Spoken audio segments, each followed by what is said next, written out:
TDP MP అభ్యర్థుల ఎంపికపై ఆ పార్టీ అధినేత చంద్రబాబు కసరత్తు చేస్తున్నారు. నేడు రేపు కొంతమంది అభ్యర్థుల వివరాలను ప్రకటించే అవకాశం ఉంది. ఇక పొత్తులో భాగంగా టీడీపీ 144 ఎమ్మెల్యే స్థానాలు, 17 లోక్సభ సీట్లు కేటాయించారు. ఎన్నికల షెడ్యూల్ ప్రకటన కంటే ముందే 128 మంది అసెంబ్లీ స్థానాలకు అభ్యర్థులను టీడీపీ ప్రకటించింది. మరో 16 మంది పేర్లను వెల్లడించాల్సి ఉంది. లోక్సభ అభ్యర్థుల్లో ఒకరిని ఇప్పటి వరకు టీడీపీ అధికారికంగా ప్రకటించలేదు. 10 మందికి పైగా ఎంపీ అభ్యర్థులను చంద్రబాబు ఖరారు చేసినట్లు తెలుస్తోంది. ఎన్డీఏ కూటమికి లోక్సభలో 400+ స్థానాలు, అలాగే ఏపీలో 160కి పైగా ఎమ్మెల్యే సీట్లు అనే నినాదం రాష్ట్రమంతటా ప్రతిధ్వనిస్తోంది అని చంద్రబాబు అన్నారు. ఇక ఇది నవశకం ఆవిర్భావానికి సంకేతంగా పేర్కొన్నారు. రాష్ట్ర పునర్నిర్మాణానికి ప్రజలు దృఢమైన నమ్మకంతో ఉన్నారు అని చెప్పారు. ఏపీలో టీడీపీ, జనసేన, బీజేపీ కూటమి విజయం సాధించనుంది అని ఆయన ధీమా వ్యక్తం చేశారు. ఈ మేరకు ఎక్స్ లో పోస్ట్ చేశారు. తెలుగుదేశం పార్టీ జాతీయ ప్రధాన కార్యదర్శి నారా లోకేష్ ఆసక్తికరమైన వ్యాఖ్యలు చేశారు. మంగళగిరిలో తాను ఘన విజయం సాధిస్తాను అని ధీమా వ్యక్తం చేశారు. రాష్ట్రమంతా మంగళగిరి వైపు చూసేలా అభివృద్ధి చేస్తాను అని హామీ ఇచ్చారు. ఇక సంక్షేమం, అభివృద్ధికి సమప్రాధాన్యం ఇస్తాను అని లోకేష్ హామీ ఇచ్చారు. నియోజకవర్గంలో పేదరికం లేకుండా చేయడమే తన ధ్యేయమని స్పష్టం చేశారు. లోకేష్ సమక్షంలో ఎర్రబాలెం, కురగల్లు, నిడమర్రు గ్రామాల ప్రజలు పెద్ద ఎత్తున టీడీపీలో చేరారు. ఇక 2019లో తాను ఓడిపోయిన నియోజకవర్గంలోనే ఉండే దాదాపు 29 కార్యక్రమాలు అమలు చేసినట్లు గుర్తు చేశారు. ఈసారి తనను భారీ మెజారిటీతో శాసనసభకు పంపిస్తే అభివృద్ధి అంటే ఏంటో చూపిస్తాను అన్నారు. ఇక మంగళగిరి నియోజకవర్గంలో టీడీపీ జాతీయ ప్రధాన కార్యదర్శి నారా లోకేష్ పర్యటించారు. నియోజకవర్గంలో ఆయన ఇంటింటి ప్రచారం చేశారు. ఆయన పర్యటనకు ప్రజల నుంచి సూపర్ రెస్పాన్స్ లభిస్తోంది. అడుగడుగునా నియోజకవర్గ ప్రజలు నీరాజనాలు పడుతున్నారు. ఇక మహిళలు మంగళహారతులతో ఘన స్వాగతం పలుకుతున్నారు. అందరి మద్దతుతో మంగళగిరిలో తెలుగుదేశం జెండా ఎగరేస్తామని లోకేష్ ధీమా వ్యక్తం చేశారు.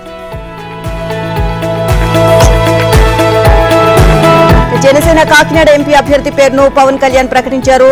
అక్కడ తంగెళ్ల ఉదయ్ శ్రీనివాస్ పోటీ చేస్తారు అని వెల్లడించారు. కాకినాడలో ఖచ్చితంగా గెలుస్తాము అని పవన్ ధీమా వ్యక్తం చేశారు. మోదీ, అమిత్ షా సూచనల మేరకు తొలుత కాకినాడ ఎంపీగా పోటీ చేస్తాను అని అన్నారు. పవన్, ఉదయ్ తాను స్థానాలు మార్చుకుంటామని అన్నారు. కాకినాడ, పిఠాపురం స్థానాలు తమకు కీలకమని జనసేన శ్రేణులకు స్పష్టం చేశారు. 21 ఎమ్మెల్యే, 2 ఎంపీ సీట్లు జనసేన గెలిస్తే దేశం మొత్తం ఏపీ వైపు చూసేలా చేస్తాను అని అన్నారు పవన్. ఇక ఇదిలా ఉండగా జనసేన అధినేత పవన్ కళ్యాణ్ కీలక వ్యాఖ్యలు చేశారు. పిఠాపురంలో కులాల ఐక్యత మొదలైంది అని తెలియజేశారు. ఈ నియోజకవర్గానికి చెందిన పలువురు నేతలు, కార్యకర్తలు పవన్ సమక్షంలో జనసేనలో చేరారు.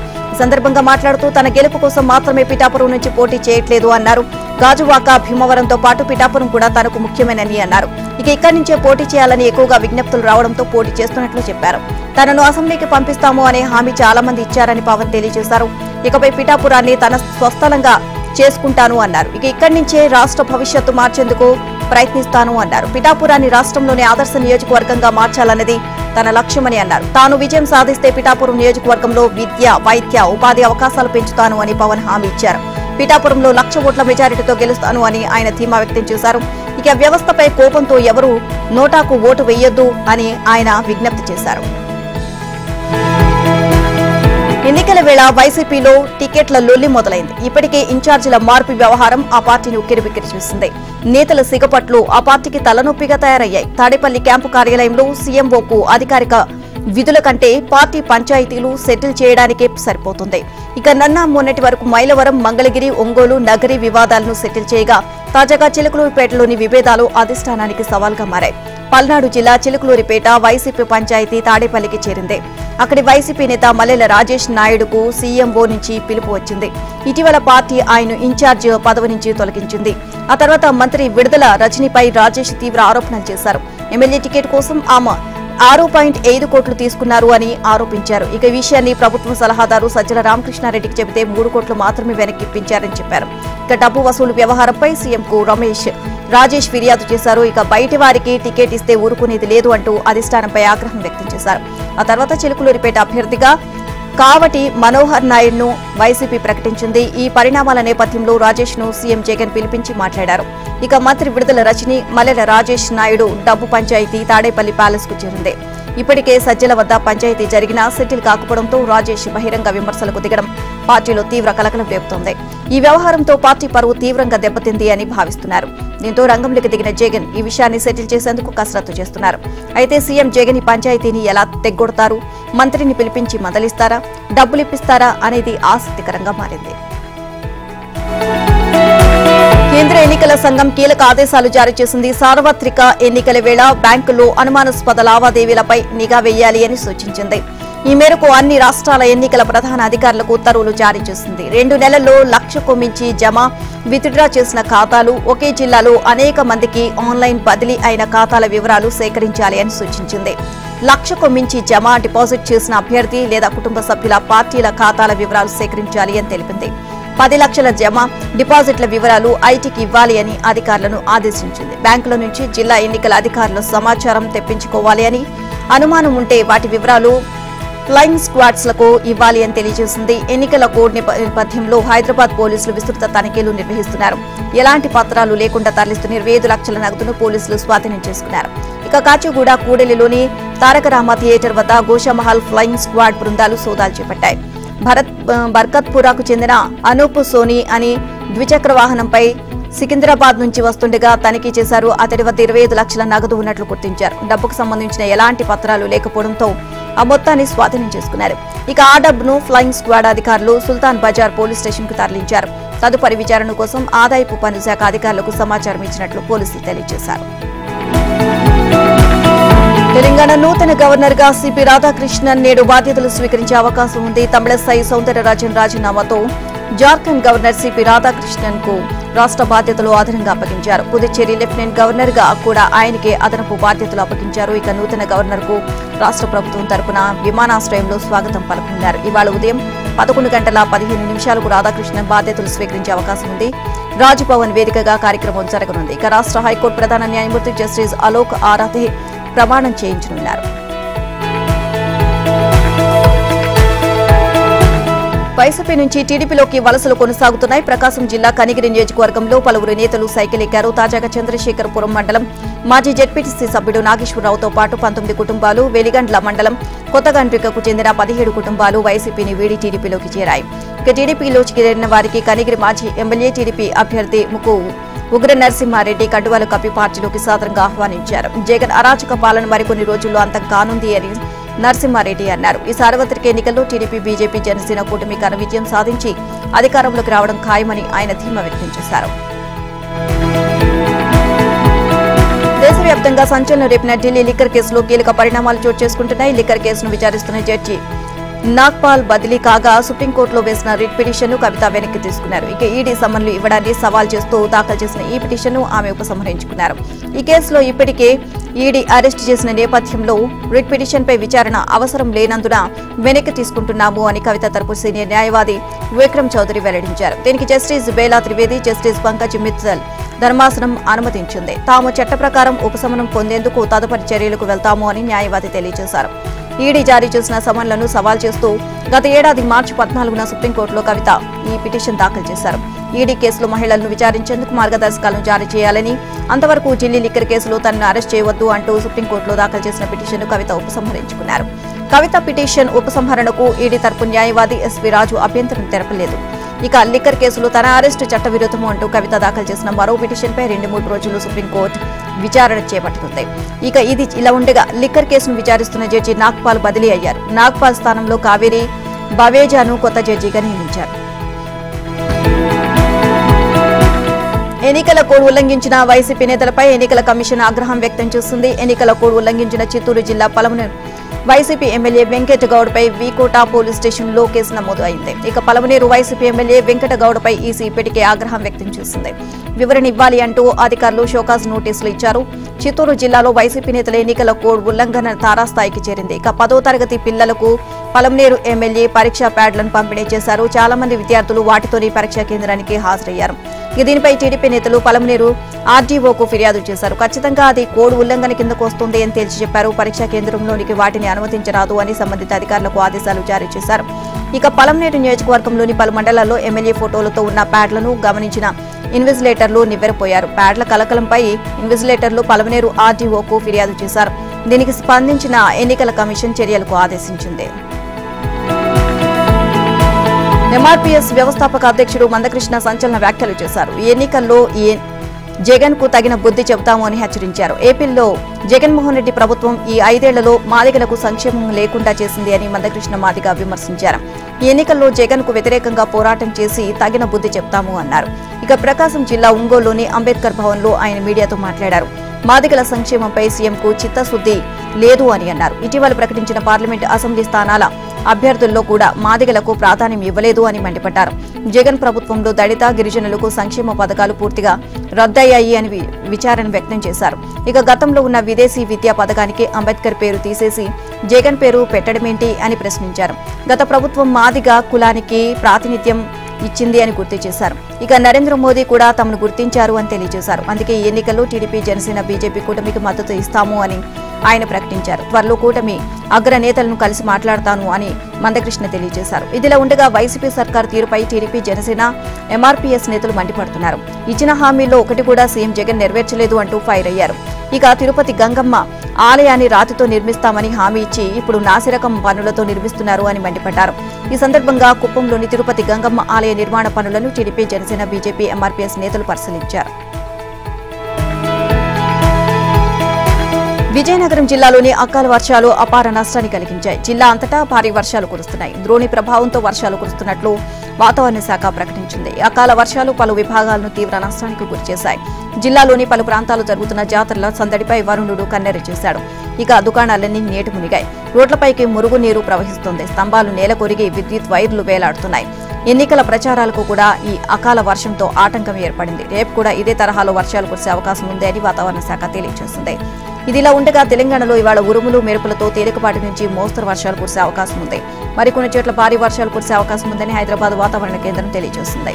కింది స్థాయి గాలులు దక్షిణ ఆగ్నేయ దేశం నుంచి రాష్ట్రం వైపునకు వీస్తాయి అని తెలిపింది. పశ్చిమ విదర్భ దాని పరిసర ప్రాంతాల్లో సముద్ర ఘట్టానికి 1.5 కిలోమీటర్ల ఎత్తులో కేంద్రీకృతమై ఉన్న ఉపరితల ఆవర్తనం అదే ప్రాంతంలో కొనసాగుతోంది అని వాతావరణ కేంద్రం సంచాలకులు తెలియజేశారు. దీని ప్రభావంతో ఆదిలాబాద్, ఆసిఫాబాద్, మంచిర్యాల, నిర్మల్, నిజామాబాద్, జగిత్యాల, సిరిసిల్ల, పెద్దపల్లి జిల్లాలకు ఎల్లో హెచ్చరికలు జారీ చేశారు. గంటకు 30 నుంచి 40 కిలోమీటర్ల వేగంతో ఈదురుగాలులు వీస్తాయి అని తెలియజేశారు. ఆదిలాబాద్, ఆసిఫాబాద్, మంచిర్యాల, నిర్మల్, నిజామాబాద్ జిల్లాలోని కొన్ని ప్రాంతాల్లో మోస్తరు వర్షాలు పడే అవకాశం ఉంది అని వాతావరణ శాఖ తెలియజేసింది. ఎన్నికల కథన రంగంలోకి దిగేందుకు కాషాయ దళం సిద్ధమైంది. రాష్ట్ర అధ్యక్షురాలు దగ్గుపాటి పురంధేశ్వరి ఏపీ బీజేపీ జాబితాను సిద్ధం చేశారు. కేంద్ర నాయకత్వం అంతిమంగా ఆమోదం కోసం ఢిల్లీ బయలుదేరి వెళ్లారు. టీడీపీ, జనసేనతో పొత్తు కుదరడంతో బీజేపీకి 10 ఎమ్మెల్యే, 6 పార్లమెంటు స్థానాలను కేటాయించారు. ఎంపీ సీట్ల విషయంలో బీజేపీ ముఖ్య నాయకులు పోటీ పడడంతో అభ్యర్థుల ఎంపిక కష్టంగా మారింది. ఇక మరోవైపు 10 అసెంబ్లీ నియోజకవర్గాల్లో కూడా కొన్నింటిపై రాష్ట్ర బీజేపీలో కొంతమంది నేతలు అభ్యంతరం వ్యక్తం చేశారు. పాడేరు, అనపర్తి, ఆదోనితో పాటు మరికొన్ని సీట్లు మార్చాలి అనే ప్రతిపాదనలు తెరపైకి తెచ్చారు. ఈ విషయంలో కేంద్ర బీజేపీ పెద్దలు మాత్రం ఆమోదముద్ర వేయలేదు అని తెలుస్తోంది. సీట్లు కేటాయింపునకు ముందు కేంద్ర మంత్రి గజేంద్ర సింగ్ షెకావత్ విజయవాడలో మకాం వేసి సీట్ల ఎంపికపై టీడీపీ, జనసేన అధినేతలు చంద్రబాబు, పవన్ కళ్యాణ్తో పలుమార్లు చర్చలు జరిపారు. ఇక బీజేపీకి కేటాయించిన నియోజకవర్గాల్లో పరిస్థితులు, అభ్యర్థుల గురించి చర్చించాకే ఫైనల్ గా స్థానాలను ప్రకటించారు. ఆ తర్వాత కొంతమంది బీజేపీ రాష్ట్ర నేతలు కొన్ని స్థానాలు మార్చాలి అని, అక్కడ గెలిచే అవకాశాలు లేవు అని అభిప్రాయాలు వ్యక్తం చేశారు. ఇక ఇప్పటికే ఎన్నికల నోటిఫికేషన్ రావడం, ఇక ప్రజాక్షేత్రంలో ప్రచారానికి సిద్ధం కావాల్సి ఉండడంతో నిర్ణయించిన స్థానాలపైనే ఫోకస్ పెట్టినట్టు ఎన్నికల కమిటీ కసరత్తు చేసింది. తెలంగాణలో ప్రకటించాల్సిన 13 స్థానాల్లో 7 చర్చ జరగ్గా 6 స్థానాలకు అభ్యర్థులు ఖరారైనట్లు తెలుస్తోంది. ఏఐసీసీ ప్రధాన కార్యాలయంలో అధ్యక్షుడు మల్లికార్జున్ ఖర్గే, పార్టీ అగ్రనేత సోనియా గాంధీ, పార్టీ ప్రధాన కార్యదర్శి కేసీ వేణుగోపాల్ సమావేశమై అభ్యర్థుల ఎంపికపై చర్చించారు. 11 రాష్ట్రాలకు చెందిన 80 స్థానాలపై చర్చ సాగింది. ఈ సమావేశానికి తెలంగాణ నుంచి పీసీసీ అధ్యక్షుడు సీఎం రేవంత్ రెడ్డి, ఉప ముఖ్యమంత్రి మల్లుపట్టి విక్రమార్క, మంత్రి ఉత్తమ్ కుమార్ రెడ్డి, రాష్ట్ర వ్యవహారాల ఇన్ఛార్జ్ దీపా దాస్ మున్షి హాజరయ్యారు. తెలంగాణ నుంచి ఇంకా ప్రకటించాల్సి ఉన్న 13 స్థానాలకు గాను ఒక్కో పేరు సూచించిన 7 స్థానాలపైనే చర్చ జరిగినట్లు సమాచారం. భువనగిరి మినహా మిగిలిన 6 స్థానాల్లో అభ్యర్థుల పేర్లకు సీఈసీ దాదాపు ఏకాభిప్రాయం వ్యక్తం చేసినట్లు తెలుస్తోంది. ఇక పెద్దపల్లికి ఘటం వంశీ, చేవెళ్లకు సిట్టింగ్ ఎంపీ రంజిత్ రెడ్డి, మల్కాజ్గిరి సునీతారెడ్డి, నాగర్ కర్నూలుకు మల్లు రవి, ఆదిలాబాద్ స్థానానికి ఆత్రం సుగుణ, సికింద్రాబాద్కు దానం నాగేందర్ పేర్లపై సీఈసీలో చర్చ జరగ్గా ఏకాభిప్రాయం వ్యక్తమైనట్లు సమాచారం. భువనగిరికి చామల కిరణ్ కుమార్ రెడ్డి పేరును రాష్ట్ర కమిటీ ప్రతిపాదించగా కోమటిరెడ్డి లక్ష్మికి ఇవ్వాలి అని మరో ప్రతిపాదన రావడంతో పెండింగ్ లో పెట్టినట్లు సమాచారం. ఇక ఖమ్మం, వరంగల్, హైదరాబాద్, మెదక్, నిజామాబాద్, కరీంనగర్ నియోజకవర్గాలను ఇంకా అభ్యర్థులు ఖరారు చేయలేదు పార్టీ వర్గాలని తెలియజేశాయి. విపరీత వ్యాఖ్యలతో సంచలనాలు సృష్టిస్తున్న పంచ్ ప్రభాకర్ ను అరెస్టు చేసేందుకు సిబిఐ రంగం సిద్ధం చేసింది. ఇప్పటికే ఆయన కోసం బ్లూ నోటీస్ జారీ చేసింది. పంచ్ ప్రభాకర్ ను అరెస్టు చేసేందుకు ప్రభుత్వం కొన్నేళ్లుగా ప్రయత్నిస్తుంది. న్యాయ వ్యవస్థ న్యాయమూర్తులను కించపరుస్తూ సోషల్ మీడియాలో పంచ్ ప్రభాకర్ ను హల్చల్ చేశారు. ఇక జగన్ సర్కార్ హయాంలో పంచ్ ప్రభాకర్ చెలరేగిపోతున్నాడు. వైసీపీకి అనుకూలంగా ఎన్నో పోస్టులు పెట్టారు. అలాగే విపక్షాలు ముఖ్యంగా టీడీపీని టార్గెట్ చేస్తూ సోషల్ మీడియాలో ఎన్నో పోస్టులు పెట్టాడు. పోలీసులు ఎన్ని కేసులు పెట్టినా తప్పించుకు తిరుగుతున్నా ఆయన చివరికి విదేశాల్లో దాక్కున్నాడు. పంచ్ ప్రభాకర్ కు వైసీపీ సర్కార్ అండదండలు పుష్కలంగా ఉండడంతో బరితెగించాడు. తాజాగా తెలంగాణ ముఖ్యమంత్రి రేవంత్ రెడ్డిని కించపరుస్తూ సోషల్ మీడియాలో పోస్టులు పెట్టాడు. పంచ్ ప్రభాకర్ అసభ్య పదజాలంతో సీఎం రేవంత్ ను అవమానించాడు. దీంతో ఆయన్ని అరెస్ట్ చేసేందుకు తెలంగాణ పోలీసులు ఫోకస్ పెట్టినట్లు తెలుస్తోంది. ఇక తక్షణమే పంచ్ ప్రభాకర్ ను హైదరాబాద్ కు రప్పించి చర్యలు తీసుకోవాలని ఇప్పటికే పలువురు కోరుతున్నారు. నల్లగొండ రైల్వే స్టేషన్లో నకిలీ పోలీస్ ఆట కట్టించారు. జీఆర్పీ పోలీసులు ఆర్పీఎఫ్ సీఎం అవతారమెత్తిన జడల మాళవికను అదుపులోకి తీసుకుని ఆమె బండారాన్ని బయటపెట్టారు. గత ఏడాదిగా రైల్లో సంచరిస్తూ ఆర్పీఎఫ్ జీఆర్పీ పోలీసులను యువతి బురుడి కొట్టిస్తోంది. ఈ గతంలో రైల్వే జీఆర్పీ ఎస్ఐకి మాళవిక సెలెక్ట్ అయ్యి ఐటెస్ట్ లో రిజెక్ట్ అయింది. ఇక అప్పటి నుంచి కుటుంబ సభ్యులను బంధుమిత్రులను ఆర్పీఎఫ్ ఎస్ఐగా నమ్మిస్తూ వచ్చింది. యూనిఫామ్లో పెళ్లి చూపులకు హాజరైన మాళవిక తన బండారాన్ని తానే బయట పెట్టుకుంది. ఇక రైల్వే పోలీస్ కావాలన్నది మాళవిక ఆకాంక్ష. అందుకోసం 2018లో జరిగిన ఆర్పీఎఫ్ ఎస్ఐ పరీక్ష రాసింది. కంటి చూపు సరిగ్గా లేకపోవడం ఆమె పాలిట శాపంగా మారింది. ఇక ఎలాగైనా తన తల్లిదండ్రులు గ్రామస్తులను సంతృప్తిపరచడానికి పోలీసు అవతారమెత్తారు. విధులకు వెళ్తున్నట్లు దాదాపు ఏడాది పాటు కుటుంబ సభ్యులు గ్రామస్తులను నమ్మించింది. పెళ్లి చూపులకు కూడా అదే యూనిఫామ్లో వెళ్లి కటకటాల పాలైంది. నార్కట్పల్లికి చెందిన మాళవిక హైదరాబాద్ లోని నిజాం కళాశాలలో డిగ్రీ పూర్తి చేసి ఆర్పీఎఫ్ ఎస్ఐ పరీక్షకు హాజరైంది. ఎల్బీ నగర్ ప్రాంతంలో ఆర్పీఎఫ్ పోలీసులు ధరించే యూనిఫామ్ కొనుగోలు చేసింది. రైల్వే ఎస్ఐగా నల్లగొండలో విధులు నిర్వహిస్తున్నట్లు దాదాపు ఏడాది పాటు ప్రజలను నమ్మించి మోసాలకు పాల్పడింది. చివరికి పెళ్లి చూపులకు కూడా యూనిఫామ్లో హాజరై ఆసక్తిని రేకెత్తించింది. అబ్బాయి తరపు బంధువులు ఆర్పీఎఫ్ అధికారులను సంప్రదించడంతో ఆమె అసలు గుట్టు బయటపడింది. వెంటనే అప్రమత్తమైన నల్లగొండ ఆర్పీఎఫ్ సిబ్బంది మాళవికను అదుపులోకి తీసుకుని ప్రశ్నించగా ఆమె వ్యవహారం బయటపడింది. జాతీయ ప్రధాన కార్యదర్శి లోకేష్ వేసిన పిటిషన్పై ఏపీ హైకోర్టు విచారణ జరిపించింది. ఎన్నికల నియమావళి అమల్లోకి వచ్చిన జగన్ సర్కార్ ఇంకా విస్తృత అధికారాలు కోరడంపై తీవ్ర అభ్యంతరం వ్యక్తం చేశారు. ఎన్నికల సమయంలో తమ పార్టీ కార్యకర్తలు నేతలను ఇబ్బంది పెట్టేందుకు ఇలాంటి ప్రతిపాదనలు పంపారు అంటూ లోకేష్ ఆరోపించారు. అధికారం కోసం విజిలెన్స్ ఎన్ఫోర్స్మెంట్ ఉన్నతాధికారి రఘురాం రెడ్డి రాసిన లేఖను సవాల్ చేస్తూ హైకోర్టులో నారా లోకేష్ పిటిషన్ వేశారు.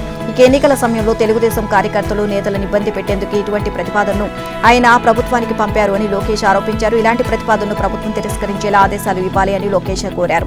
ఇక లోకేష్ పిటిషన్ను ఏపీ హైకోర్టు తాజాగా విచారించింది. ఎన్నికల కోడ్ అమల్లోకి రావడంతో ఈ అంశంపై ఎలాంటి నిర్ణయం తీసుకునే అవకాశం లేదు అని ప్రభుత్వ న్యాయవాది కోర్టుకు వివరించారు.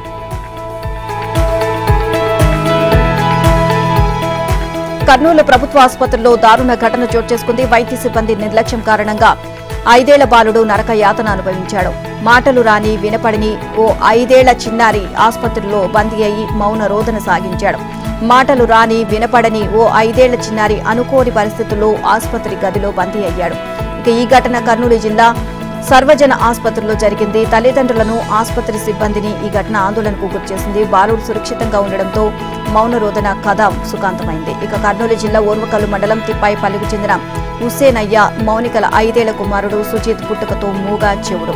బాలుని శస్త్రచికిత్స కోసం 20 రోజుల కిందట ఆసుపత్రిలో చేర్పించారు. తల్లి బయటకు వెళ్లిన సమయంలో బాలుడు వార్డు పక్కనే ఉన్న ఎనస్థీషియా విభాగాధిపతి గదిలోకి వెళ్లిపోయాడు. సిబ్బంది అదే సమయంలో ఆ గదిని శుభ్రం చేసి చిన్నాన్ని గమనించకుండా తాళం వేసుకుని వెళ్లిపోయారు. కుమారుడు కనపడకపోవడంతో సిబ్బందికి తల్లి సమాచారం ఇచ్చారు. వారు ఎంత ప్రయత్నించినా బాలుడి ఆచూకీ లభ్యం కాలేదు. ఒకరోజు తర్వాత వైద్యుడి గది తలుపులు తెరవడంతో సుజిత్ బయటపడ్డాడు. దీంతో ఆసుపత్రి సిబ్బంది సుజిత్ తల్లిదండ్రులు ఊపిరి పీల్చుకున్నారు. అంబేద్కర్ కోనసీమ జిల్లాలో 16 మంది వాలంటీర్లు సస్పెండ్ కు గురయ్యారు. వైసీపీ ప్రచార కార్యక్రమంలో వాలంటీర్లు పాల్గొనడంతో ఈసీ ఈ నిర్ణయం తీసుకుంది. అంబాజీపేట మండలం మోసలపల్లి, ఇరుసుమండ, వాకల గరువు గ్రామాల్లో జరిగిన వైసీపీ ప్రచార కార్యక్రమంలో వాలంటీర్లు పాల్గొన్నారు. ఇక వాలంటీర్ల తీరుపై పలువురు ఆగ్రహం వ్యక్తం చేశారు. వారిపై అధికారులకు ఫిర్యాదు చేశారు. దీంతో వైసీపీ ప్రచార కార్యక్రమంలో పాల్గొన్న 16 మంది వాలంటీర్లను సస్పెండ్ చేస్తూ ఎంపీడీఓ ఉత్తర్వులు జారీ చేశారు. వాలంటీర్ల పార్టీ ప్రచార కార్యక్రమాలు పాల్గొనడంపై సర్వత్రా విమర్శలు వ్యక్తమవుతున్నాయి. ఎన్నికల విధులు నిబంధనలపై ఎలక్షన్ కమిషన్ స్పష్టమైన ఆదేశాలు జారీ చేసినా నెల్లూరు జిల్లాలో పరిస్థితి ఇంకా మారలేదు. కొందరు వాలంటీర్లు, వీఆర్ఓలు ఎన్నికల ప్రచారంలో పాల్గొనడంపై ప్రతిపక్షాలు మండిపడుతున్నాయి. ఇక జడ్చర్ల మండలంలో ఎమ్మెల్యే విక్రమ్ రెడ్డితో పాటు వీఆర్ఓ ప్రసాద్, వంశీ, పవన్ అనే వాలంటీర్లు పాల్గొనడంపై దుమారం నెలకొంది. ఎన్నికల కోడ్ను పాటించకపోవడంపై ఎన్నికల కమిషన్కు ఫిర్యాదు చేయాలి అని టీడీపీ శ్రేణులు నిర్ణయించాయి. అకాల వర్షాలతో నష్టపోయిన రైతులను తక్షణమే ఆదుకోవాలని బీఆర్ఎస్ సీనియర్ నేత మాజీ మంత్రి హరీష్ రావు డిమాండ్ చేశారు. గత 3 రోజులుగా రాష్ట్రంలోని పలు జిల్లాల్లో ఈదురు గాలులు, వడగళ్ల వాన కురుస్తున్నప్పటికీ ప్రభుత్వం స్పందించడం లేదు అని ఆరోపించారు. కాంగ్రెస్ సర్కార్కు కేవలం రాజకీయాలే తప్ప రైతుల సమస్యలు పట్టడం లేదు అన్నారు. ఈ మేరకు ఎక్స్ లో ఆయన పోస్ట్ చేశారు. గతంలో అకాల వర్షాలకు రైతులు నష్టపోతే అప్పటి సీఎం కేసీఆర్ ఎకరాకు 10,000 నష్టపరిహారం చెల్లించారు అని గుర్తు చేశారు. వడగళ్ల వానతో ఆదిలాబాద్, నిజామాబాద్, కామారెడ్డి, కరీంనగర్, రాజన్న సిరిసిల్ల, మెదక్, సిద్దిపేట, రంగారెడ్డి తదితర జిల్లాలో పంట నష్టం అంచనా వేయాలి అని డిమాండ్ చేశారు. వర్షంతో వరి, మొక్కజొన్నతో పాటు మామిడితో సహా మరికొన్ని ఉద్యాన పంటలకు తీవ్ర నష్టం కలిగింది అని వివరించారు. రాష్ట్ర ప్రభుత్వం వెంటనే నష్టపరిహారం ప్రకటించాలి అని పట్టుబట్టారు. ఎకరాకు 10,000 ఇవ్వాలి అని హరీష్ రావు డిమాండ్ చేశారు. మాజీ డీఎస్పీ ప్రణీత్ రావు కేసులో పంజాగుట్ట పోలీసులు దూకుడు పెంచారు. ఫోన్ ట్యాపింగ్ కేసులో 2 సీఐల్ని పంజాగుట్ట పోలీసులు అదుపులోకి తీసుకున్నారు. వరంగల్ పోలీస్ కమిషనరేట్ పరిధిలో పనిచేస్తున్న వీరిద్దరూ ప్రణీత్ రావుతో కలిసి ఫోన్ ట్యాపింగ్ చేసినట్లు గుర్తించారు. వరంగల్లో 2 సీఐల్ని అదుపులోకి తీసుకుని హైదరాబాద్ లో రహస్య ప్రదేశానికి తరలించినట్లు సమాచారం. ఇక ప్రణీత్ రావుతో లింకులతో పాటు ఫోన్ ట్యాపింగ్ వ్యవహారంపై పంజాగుట్ట పోలీసులు ప్రశ్నిస్తున్నారు. మాజీ డీఎస్పీ ప్రణీత్ రావు కేసులో కీలక మలుపు చోటు చేసుకుంది. ఫోన్ ట్యాపింగ్ కేసులో నిందితుడు ప్రణీత్ రావుకు హైకోర్టుకు ఆశ్రయించారు. వాస్తవాలను పరిగణలోకి తీసుకోకుండా కింది కోర్టు కస్టడీకి ఇచ్చింది అని ఆయన తరపు న్యాయవాది కోర్టు దృష్టికి తెచ్చారు. ఇక కస్టడీ సమయంలో సుప్రీంకోర్టు మార్గదర్శకాలు పాటించడం లేదు, పిఎస్ లో నిద్రపోవడానికి సరైన సౌకర్యాలు లేవు అన్నారు. విచారణ పూర్తయిన తర్వాత తిరిగి జైలుకు తరలించేలా ఆదేశాలు ఇవ్వాలి అని కోరారు. ఇక దర్యాప్తులోని అంశాలను పోలీసులు మీడియాకు లీక్ చేస్తున్నారు అని ఆరోపించారు. రహస్యం పేరుతో బంజారాహిల్స్ పిఎస్ లో విచారిస్తున్నారని ఆరోపించారు. కుటుంబ సభ్యులు న్యాయవాదిని కూడా అనుమతించడం లేదని ప్రణీత్ రావు పేర్కొన్నారు. విచారణలో ఏఎస్పీ డి రమేష్ పాల్గొనకుండా నియంత్రించాలి అని విజ్ఞప్తి చేశారు. ఇప్పటికీ సమాచారం అందించినందున కస్టడీ రద్దు చేయాలి అని ప్రణీత్ రావు తరపు న్యాయవాది పిటిషన్లో పేర్కొన్నారు. దీనిపై పోలీసులు వివరణ కోరుతూ విచారణను హైకోర్టు నేటికి వాయిదా వేసింది. ఆసియాలోనే అతిపెద్ద జైలుగా తీహార్ జైలు గుర్తింపు పొందింది. తీహార్ జైల్లో ఖైదీల ఆట కట్టించేందుకు జైలర్లు ప్రత్యేక చర్యలు తీసుకుంటున్నారు. ఇక జైల్లో ఖైదీల ఆగడాలకు అడ్డుకట్ట వేసేలా అధికారులు పగడ్బందీ ఏర్పాట్లు చేస్తున్నారు. ఖైదీల జైలు లోపల ఫోన్ల వినియోగాన్ని నిరోధించేందుకు 6 చోట్ల 15 జామర్లను పెడుతున్నట్లు అధికారులు వెల్లడించారు. ఫోన్లు, బేస్ టవర్ల మధ్య సిగ్నల్ ప్రసారాలు నిలిపివేసే ఈ జామర్లను 11.5 కోట్ల వ్యయంతో ఏర్పాటు చేస్తున్నట్లు. దీనివల్ల జైలు లోపల ఇకపై 2G, 3G, 4G నెట్వర్క్లు పనిచేయవు. ఇప్పటికే కాల్ బ్లాకింగ్ కోసం towers of harmonious call blocking వ్యవస్థ ఉండగా దీనికి ఈ 15 జామర్లు అదనం అని పేర్కొన్నారు. ఈ జామర్ల ఏర్పాటు 2 నెలల క్రితమే ప్రారంభం కాగా ఈ నెలాఖరుకు పనులు పూర్తి కానున్నాయని తెలియజేశారు. ఈ వివరాలను తీహార్ జైలు డీజీ సంజయ్ బానీవాల్ ధృవీకరించారు. తీహార్ జైల్లోని 9 జైళ్లలో హై సెక్యూరిటీ ఉండే 6 జైళ్లలో ఈ జామర్లను ఏర్పాటు చేస్తున్నట్లు మరో అధికారి తెలియజేశారు. ఇక ఢిల్లీలో ప్రస్తుతం 19,000 మంది ఖైదీలు ఉండగా తీహార్, మండోలి, రోహిణి ఈ 3 జైళ్లలో 10,000 మంది ఖైదీల సామర్థ్యంతో ఉన్నాయి. తీహార్లో ఎంట్రీ పాయింట్ల వద్ద అనేక స్థాయిలో తనిఖీలు చేసినప్పటికీ ఖైదీలు తరచూ ఫోన్లను వినియోగిస్తూ ఉంటారు. ఇక జైలు గోడల వెలుపల నుంచి మొబైల్ ఫోన్లు తరచూ విసిరేస్తున్నట్లు అధికారులు గుర్తించారు. గత కొన్నేళ్లలో జైలు లోపల ఉన్న గ్యాంగ్స్టర్లు వీడియో కాల్స్ చేయడం, వారి సెల్ ఫోన్లో వీడియోలను సామాజిక మాధ్యమాల్లో పెట్టడంతో పాటు బయటి వారికి బెదిరింపు కాల్స్ చేయడం వంటి ఘటనలు వెలుగు చూశాయి. ఖైదీల ఆగడాలు ఇకపై సాగకుండా ఉండేందుకు మొబైల్ సిగ్నల్స్ ను నియంత్రించేందుకు జామర్లను ఏర్పాటు చేస్తున్నారు.